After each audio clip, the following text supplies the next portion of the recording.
Sell me this pen. First of all, it's got a cap. I don't like a cap pen. But what, it's going to dry up all the ink without a cap? Yeah, but what happens if I... Oh, man, really you got to do me like that? Where'd that go? California's Kevin Harvick does it. Welcome to a special episode of Kevin Harvick's Happy Hour, presented by NASCAR on Fox. I'm still Kevin Harvick, and she's still Kaitlyn Vincie, Mamba Smith, and Austin Cindric. Thanks for taking the time today. Thanks Welcome for having to me. the show. Appreciate Yeah. it. It's good to see you outside the track. Good to see you. Where you been? At the racetrack? Where you been? Well, me too. I feel like, I haven't seen you in a little while. You usually play some golf or something. While you're racing, he's over digging through the creek looking for old bricks. For old bricks, yeah. I did do that this weekend. I can appreciate some level of appreciation for the history, but Yeah. Yeah. come say hi sometime. Okay, fair. Yeah. Fair. Every other pit reporter comes to my hauler and does her homework. Oh, I have not seen you in they're there going to once. fit right in on this show. I've not seen one. A minute to get a burn in on Yeah, that I mean, already. in fairness, I was in charge of the in-season challenge, and you didn't make it So that he didn't. far. Oh, all right, Tough. guys.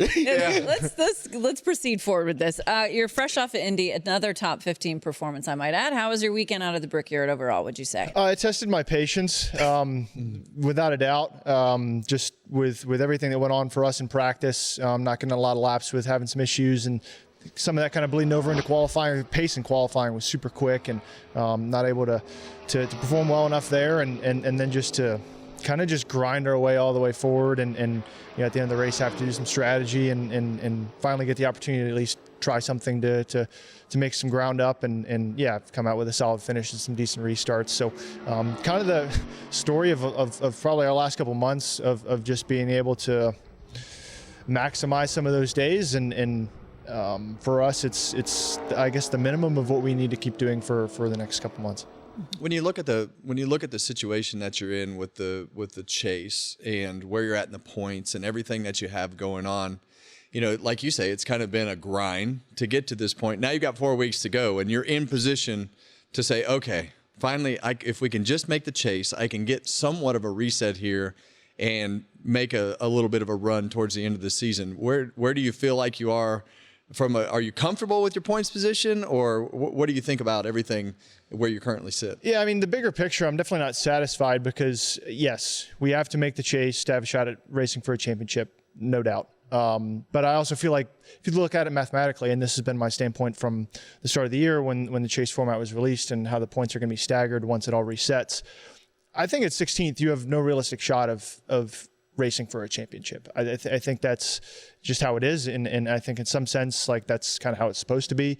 But either way, I would my target is being able to be inside the top 10 to really be able to race for a championship with how the seeding will stack up and how many races are to be able to do that. So with that being said, that doesn't accomplish all my goals of just making it in, but you have to make it in first and foremost. So that's obviously the goal right out front for us on the two cars to be able to do that.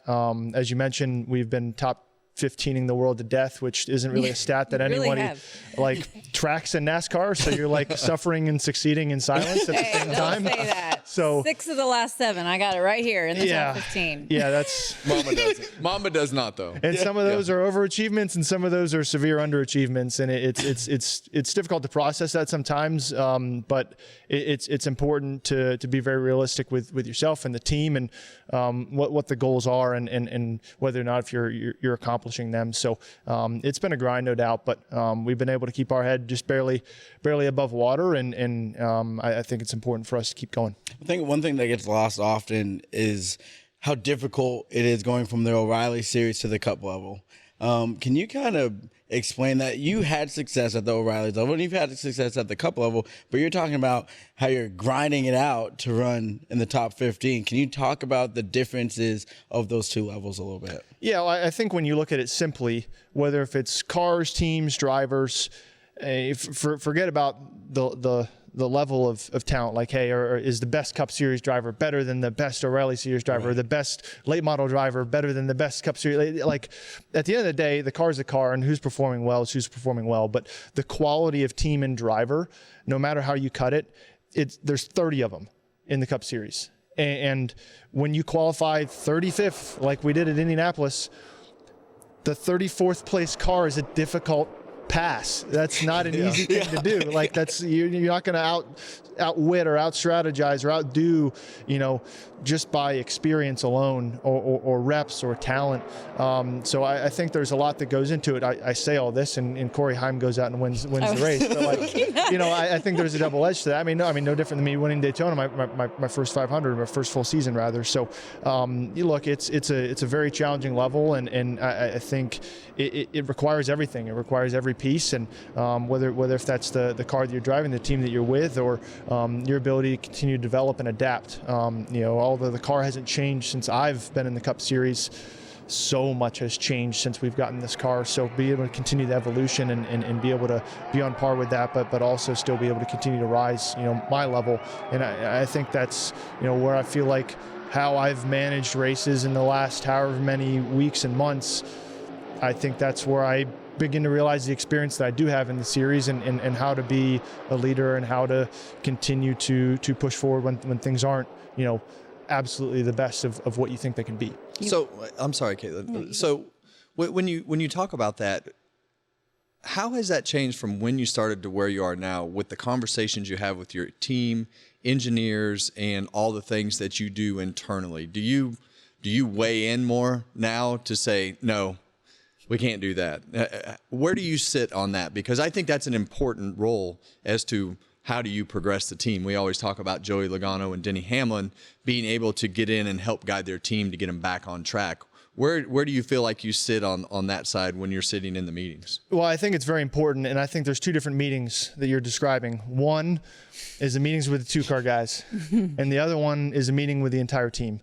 What kind of an impact are we making, am I making for the entire organization, and what kind of an impact can I make for my race team, my group of guys? And look, I have worked with Brian. I've worked with a lot of the guys on my car for a long time, and I think one of my strengths with Brian, one of Brian's strengths is our ability to communicate. I feel like I could come off the racetrack and say whatever I'm feeling, whatever I'm thinking, whatever I think the problem is. But the transparency, I think, is super important. It's one thing that I make sure to have as a leader on my team, because I need to be able to tell them that I screwed up today. I need to be able to say that, hey, I think you could have done this better. Explain to me why this happened. Have those difficult conversations when it's relevant. So I do feel as though, especially as I get guys that work with me that are younger than I am, and I've kind of transitioned into being like kind of in the middle. It's weird, because I've been the young guy all the time, but at the same time I'm expected to be able to lead and you start to recognize the impact that you do make with the things that you say and do, not just conceptually, but you see action being taken or not being taken, based off of something that I may have said or something leadership on team says. And that's been an interesting progression as not necessarily things on the racetrack have started to slow down, but as far as the process and the week and the demands of being a Cup Series driver, you're able to kind of recognize the subtleties of what goes on around you kind of in that ecosystem. You mentioned being a young driver. I think about the Team Penske trio of drivers, three very different kind of personalities. Mm-hmm. What's the dynamic like amongst the three of you, Joey Logano and Ryan Blaney? I love honestly, it's been a lot of fun because, to your point, couldn't have three more different guys.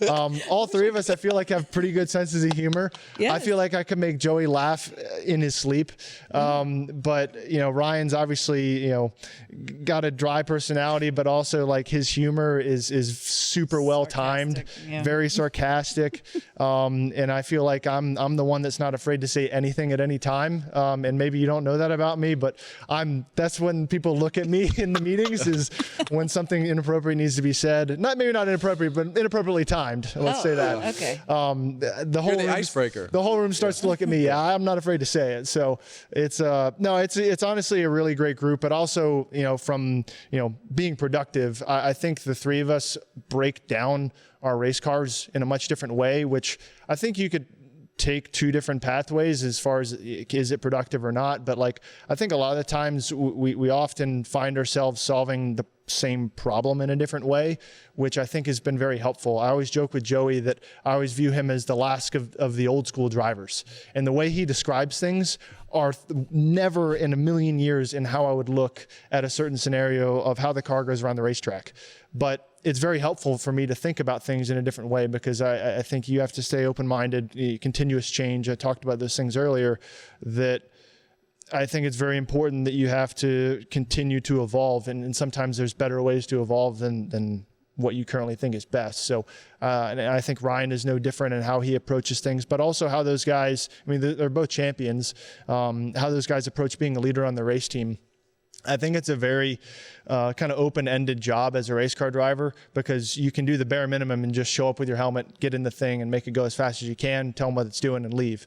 I think that's the bare minimum. And then as far as that, like, you can kind of do as much as or as little as you want, and kind of watching those guys and how they approach that job and what it takes. I mean, I'm somebody that wants to be very present and feel like that I've done everything I can to not only make an impact, but to deliver everything that I can for my team. And so I spent a ton of time at the shop, and there's good timing and bad timing for some of that. But it's been great to learn from those guys, but also, like, personality wise, we have a lot of fun together, whether it's like on sponsor trips or just random scenarios. It's a fun group. You guys should have seen the wedding, the Blaney wedding.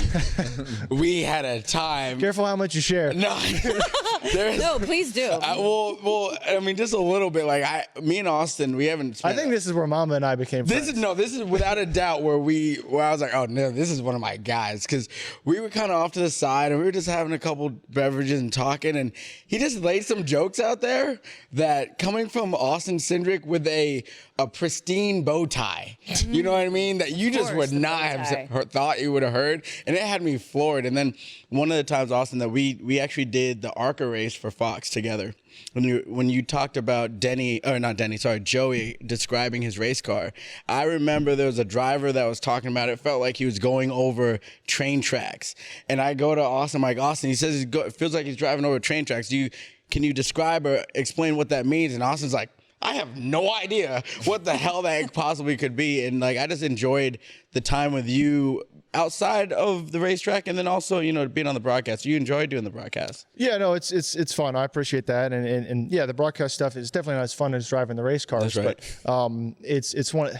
I watch so much race footage, whether if that's been me as a kid or me preparing for races. I watch every race that Kevin calls. I watch every race that you call. I've watched you guys, each week, depending on what broadcast I'm studying before each race weekend. So I feel like I'm kind of somewhat part of all of them, because I dissect the information that, whether if it's, there are plenty of things that Kevin says on race broadcasts that, I'll put in my notes, because I'll have to go look at that. Us too. And it's important. I mean, even guys like Steve Letarte, I feel like he does his homework really well, and how he breaks down races and what they look like. And a lot of the time when I watch film, when I rewatch race broadcasts, it's, especially like a race like Indianapolis, it's way more like, I'm not watching lane usage. Like, it's North Wilkesboro, I'm going to watch, okay, this is when we're running the bottom, this is when we're running the top, these are the factors that might change it. Indianapolis, we're running the bottom the whole time. Right. Like, get yourself in the mentality of what this race is going to be like, what your priorities are, what the importance is going to be in certain areas. It kind of just gets you in the game as the week rolls on. And I think the information that gets relayed on the broadcast is obviously meant for the race fans, but kind of getting them in the game as far as what the priorities are and what the teams and the drivers are really struggling or studying or prioritizing. And I think it's no different if you're a competitor. Well, I think when you talk about studying, I think one thing that's intriguing to me is you went to Australia and ran the V8 supercar. And we've had so much talk about road racing stuff because of what SVG has come over here and done. Mm-hmm. And when you look at that, when you drove that car, what did you take from the thing that those guys have done and the things? I just took a fender from the eventual champion. Yeah. Well, I guess it's a two-part question. Did you learn anything from it? Was it a good experience, bad experience? And what's it like shifting with your left hand? Yeah, it definitely very. Is it sequential? It's sequential. Oh, okay. Well, that makes it better. Very similar transaxle to what we run in the Cup car. Not the exact same, but very similar. But but I raced for the first time in Australia in 2015. I did the Bathurst 12-hour. I made a ton of relationships. I got invited back to go do it again in 2016. Had a shot to win. We had a tire failure, this whole thing, but I had a great experience down there. Obviously, my dad did a ton of racing down there when Penske had their supercars program. So I feel like I had a ton of connections down there. So even just me going there and like having relationships that I had 10 years ago, and I've grown up into this, I'm a NASCAR Cup Series driver now, and all these things have changed, but that was kind of cool, like just from a life experience standpoint, like to just go kind of rekindle some of those relationships. But before any of the SVG talk or dominance or whatever else, I've always had a huge interest in that series. I actually tested some of the Dev Series cars back when I was younger. I looked at that as a possible pathway, as far as, progressing in motorsport. I never said no to anything pretty much, but it's always been on my bucket list to do Supercars event, albeit, doing it on a street course and, no track time other than the races and all that. I mean, it's definitely difficult. I got to test the car and do a few things, but, and it's a super competitive series too. And there's some really strong talent that comes from that stuff. So, getting to kind of learn and jump into the deep end was a lot of fun. I definitely wasn't expecting to go in there and light the world on fire. I feel like there are some things I feel like I did to represent myself well, but there are other parts of me like, man, I want to go back because I know so much more now about how I'd approach that weekend and what the priorities, might need to be, especially if you're coming in as a one-off entry. So it was a blast. Everyone really took care of me down there, and I'd love to do it all again. Do they drive similar at all? Man, you'd think if you looked at it on paper, horsepower, the weight of the car, how they're designed, aerodynamic. No, not at all. It looks like they've got 10 inches more travel. It could not be any more different for how similar the car is. It'd be like if you have twins and one is just So a complete maniac and the other one's like calm as can be, because like it is to me, it was the most driver input sensitive car I've ever driven. And the current Cup Series car I would describe as the complete opposite of that. It's very difficult to communicate with that car because it doesn't respond to a whole lot of inputs. And when you are able to get into that space, you're hoping that it's doing the right things when it's communicating to you. Whereas like this car, I mean, very pitch sensitive, very, very much, as you described on the curbs, like the way you can jump the car and on the street courses, especially, like I definitely broadened my notebook for how to drive a car over curbs and bumps. Now, I would say the Cup car does none of those things, or at least not to the same level. But I actually was like taking pieces of like my notebook from like how I used to jump rally cars and like how to approach like going over curbs and stuff, and like forget a traditional apex, like you have to approach this corner correctly to where you shape how you land so you don't hit the left rear over the second curve. Like you're thinking 3 steps ahead with how the car flies, and I hadn't talked about how the car flies in about 8 years. So it was a ton of fun to learn all that stuff and to drive a really cool track. They had an awesome event. They had AC/DC played a concert afterwards. Wow. It was a huge expo. It was actually voted their best event of the year in Adelaide there. So it was super cool. If you're like a super motorsports fan, I would highly suggest that event. It's where they used to have the F1 Australian Grand Prix back when Schumacher and those guys were racing. But anyway, it was a ton of fun. He really lit up when you asked about that. Speaking of big events, you talked about it earlier, winning the Daytona 500, which is considered a crown jewel event. There's been conversations happening right now about the crown jewels. Do you have an opinion on this, on what constitutes as one? I don't know. I don't know why my opinion would matter, because I feel like that's because you're a veteran. You're a veteran now. Am I? Yeah, you've been here long enough. I feel like I'm in limbo. I'm in limbo. I'm in that awkward stage of I've done enough races to know better, but not enough to like fully earn the respect. So, no, I think you have to look. I mean, what do you consider as a crown jewel? I mean, I feel like if you were to ask a race fan that, somebody who lives in Nebraska will probably say the Kansas race. You know what I mean? Like that's the best race of the year for them because it's home. No different than Chase Briscoe going to Indianapolis this year and going, this is the most important race for me on the schedule because I'm from Indiana.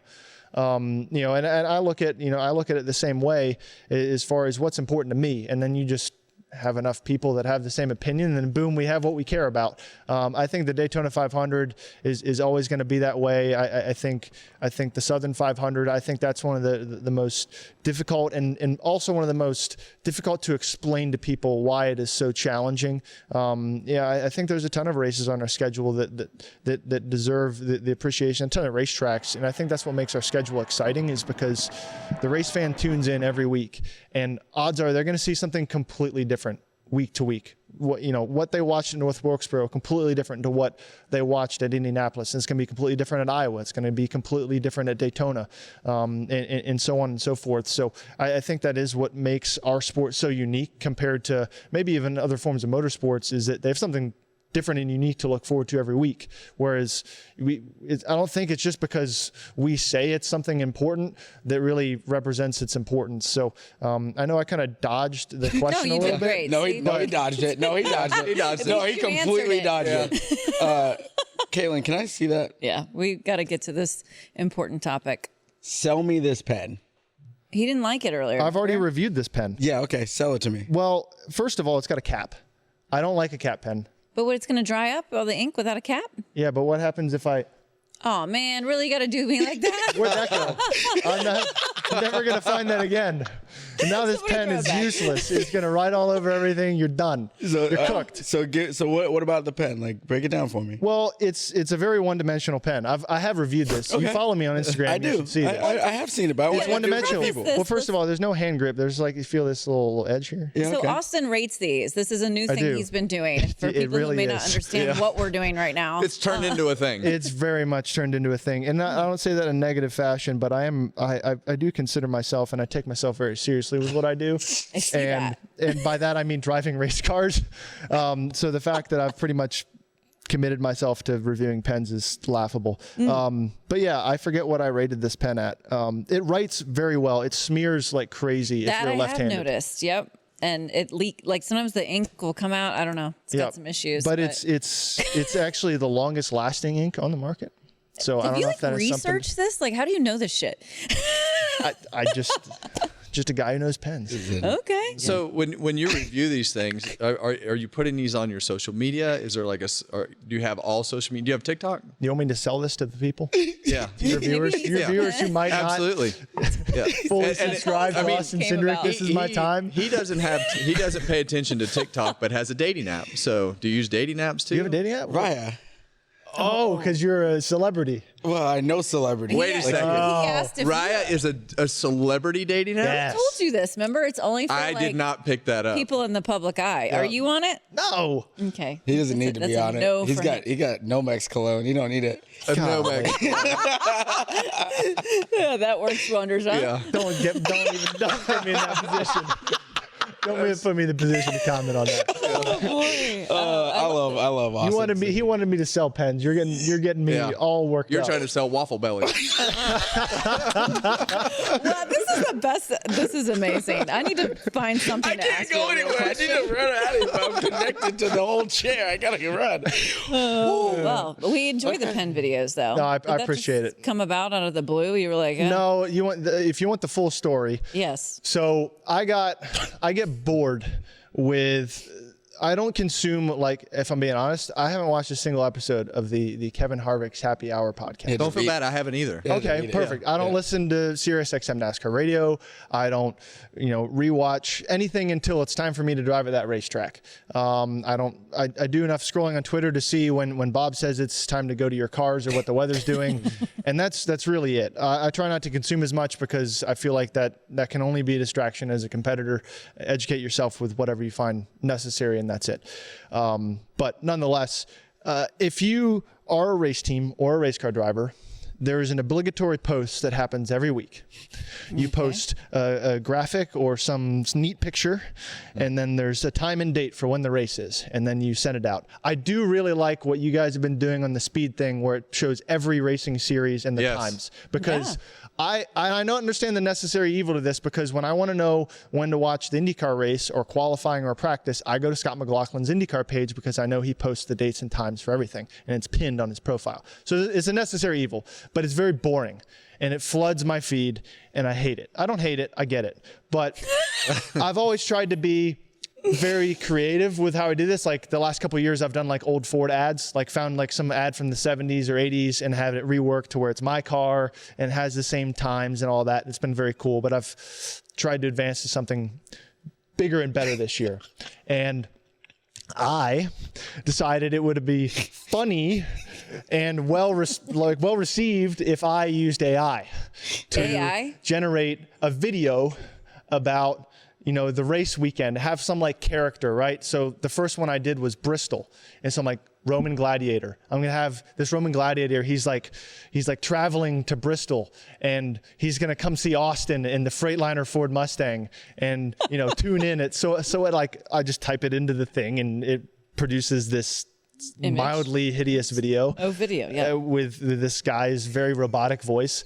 And I'm like, surely everyone will love this. Was it a huge flop? I have never been flamed so hard on social media for anything that I've done. I genuinely thought that like people would see the humor in it, but like I think half the people took it seriously. Like they're like, what is this trash? Yeah. And then the other half, I didn't realize how negatively people, especially like in forms of entertainment, view AI. Yeah. And this was an education for me. And then like people are like, you know, all these other, and then there's like these environmental things. I'm very neutral about all of it. About everything. But I got this huge response.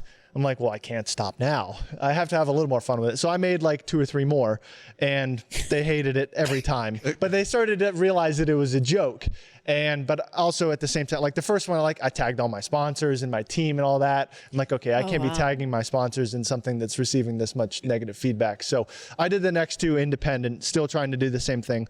Long story short, I can't have that much negativity being basically produced by me. So I asked them, okay, what should I do next? If you guys don't like this, put in a suggestion. And everyone's like, just do something man-made. So I'm like, all right, what's the most obnoxious man-made fuck you I can do to everyone else that didn't like my first idea? I'm like, all right, I'm going to get a sticky note and just write down the time of the race and just take a picture of it and put it on my Instagram because that's apparently what everybody wants. Sticky note. And so that was my idea. I'm like, I could take it another step further because I handwrite all of my debriefs. I use a Pilot G2. I've done it the same since I was a kid. I just find it easier to retain information. I do all my debriefs. But my team wants me to scan them in, so I scan them in with my phone and submit them to the system, and that's that. This is how I do things. So I handwrite all the time. Not that my handwriting is great, but I have a pen that I prefer to use. So I figured, like, you know what? I'm going to rate the pen and describe the pen that I'm using in the background of this video, and then I'm going to see if there's people who think that there's a better pen that exists, and then review that every week. And it turns out that people really get into just the most niche stuff. It resonated. It resonated because you've got a pen, you've got a pen. This is true. We all use pens. He doesn't even know how to write.